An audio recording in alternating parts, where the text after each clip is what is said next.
नमस्कार, मी doctor Shahajirao Deshmukh, retired professor, पदव्युत्तर विभाग, शिवाजी विद्यापीठ, कोल्हापूर। आज मी आपणास महाप्रचंड विश्व याबाबत थोडीशी माहिती देणार आहे। मित्रो, आपल्या नजरेत पडणारं हे जे आकाश आहे ते किती मोठं आहे। हे आकाश म्हणजे विश्वासाचा एक भाग आहे। हे किती मोठं आहे, आकाश कुठं संपतं, ह्याच्या पलीकडे आणखी एखादं दुसरं आकाश आहे का? हे आकाश म्हणजे हे विश्व असेच राहील का नष्ट होईल, असे अनेक प्रश्न आपल्या मनात येऊन जातात। मित्रो, विश्वाच्या आकाराबद्दलचे कुतूहल कवींच्या शब्दामधून सुद्धा प्रकट झाले आहेत। कवी केशवसूत म्हणतात, या विश्वाचा आकार केवढा तर ज्याच्या त्याच्या डोक्या एवढा। हे केशवसूतांचे शब्द किंवा उच्चार अतिशय बोलके आहेत। त्यांच्या मते विश्वाचा आकार जाणून घेण्याची क्षमता मानवाच्या बुद्धीमध्ये आहे। ज्याच्याकडे जितकी जास्त बुद्धिमत्ता त्याच्याकडे विश्वाचे आकलन करण्याची क्षमता जास्त। हे जे आपला अवकाश आहे त्याचा अभ्यास करणाऱ्या शास्त्रज्ञांची आकलन क्षमता प्रचंड असते। मग हे शास्त्रज्ञ आपल्या इस्रोचे असतात, नासाचे असतात किंवा अवकाश शास्त्राचे अभ्यास करणे जगात इतर सर्व जगातले शास्त्रज्ञ असतात, त्याची क्षमता अतिशय मोठी असते। आज विश्वाच्या संदर्भात भेडसावणारा या ज्या विश्वाच्या संदर्भात भेडसावणाऱ्या अनेक प्रश्नांची उत्तरे आपले शास्त्रज्ञांनी शोधून काढले आणि ते अजूनही शोधत आहेत। मित्र, मी आज आपणास विश्वाचा विस्तार केवढा मोठा आहे याबाबत मला ज्ञात असलेली माहिती मी आपल्याला सांगणार आहे। आजचे आपले विश्व म्हणजे युनिवर्स, या विश्वात 10,000 कोटी आकाशगंगा आहेत हे आपण अतिंद्रियच्या साम्राज्यात पाहिलेलं आहे। या आकाशगंगा लहान मोठ्या आकाराच्या असतात। म्हणजे जर पावसाळ्याच्या सुरुवातीला तुम्ही ढग आपले आकाशात फिरलेले तुम्ही पाहिलेले आहेत अनेक वेळा, त्यात लहान मोठे ढग असतात, काही काळे असतात, काही पांढरे असतात। अशा जे स्वरूप आपल्याला वरती आकाशात दिसतं, असंच विश्वाच्या पसाऱ्यात या आकाशगंगेचं स्वरूप तुम्हाला पाहायला मिळेल। अर्थात ते आपण पाहू शकणार नाही, ते प्रचंड मोठ्या कॅपॅसिटी असणाऱ्या दुर्बिणीतूनच ते आपल्याला दिसू शकेल।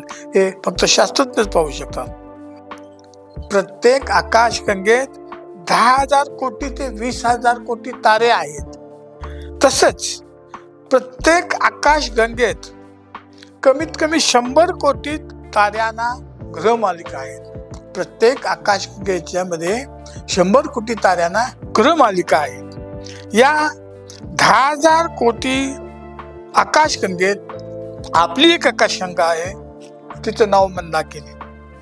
मित्र, अमावस्येच्या रात्री जेव्हा आपण आकाशाकडे पाहतो तेव्हा आपल्याला अगणित तारे, ग्रह, उपग्रह दिसत असतात। यात चमचमणारे तारे असतात, त्यालाच आपण तारे म्हणतो। जे न चमचणारे असतात त्याला आपण ग्रह, उपग्रह असं म्हणत असतो। या चमचमणाऱ्या ताऱ्यात आपला एक तारा आहे, तो म्हणजे सूर्य। तो आपला जीवनदाता आहे।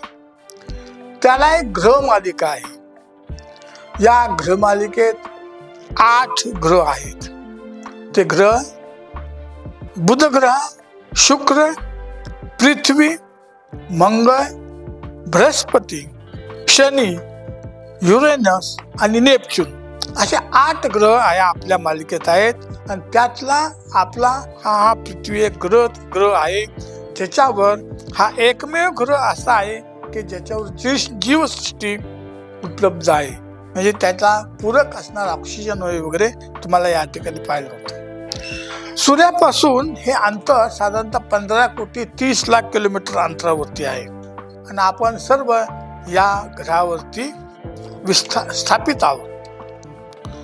सूर्याभोवती भ्रमण करणारी ही पृथ्वी विश्वाच्या अति सूक्ष्म भागात विसावली आहे। अगदी सूक्ष्म की आपण ते आपल्याला कळू जाणवू शकणार नाही।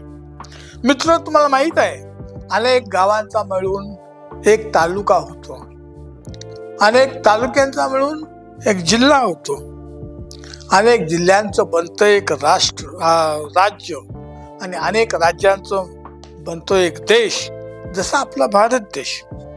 असे अनेक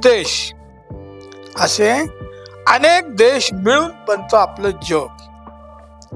हे आपलं जग, त्यावर असणारी जमीन, पाणी, वनस्पती, हवा, हे सगळं मिळून बनतो आपला ग्रह म्हणजेच पृथ्वी.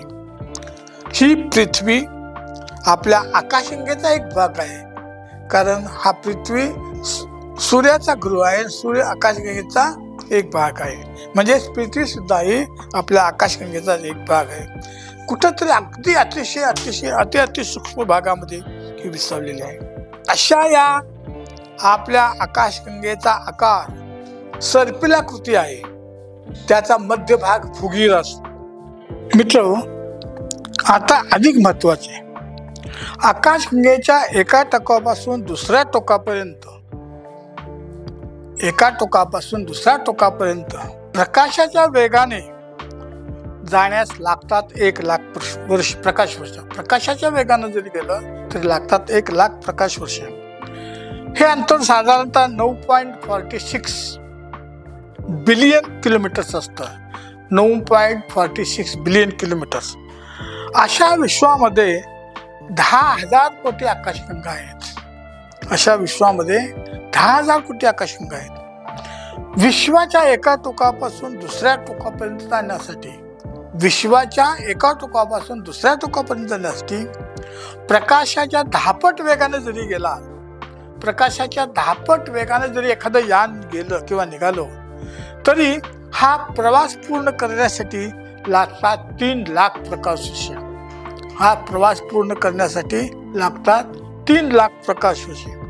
एवढ्या मोठ्या विश्वाच्या महाप्रचंड विस्तारात आपली पृथ्वी कुठेतरी अतिसूक्ष्म भागात आहे.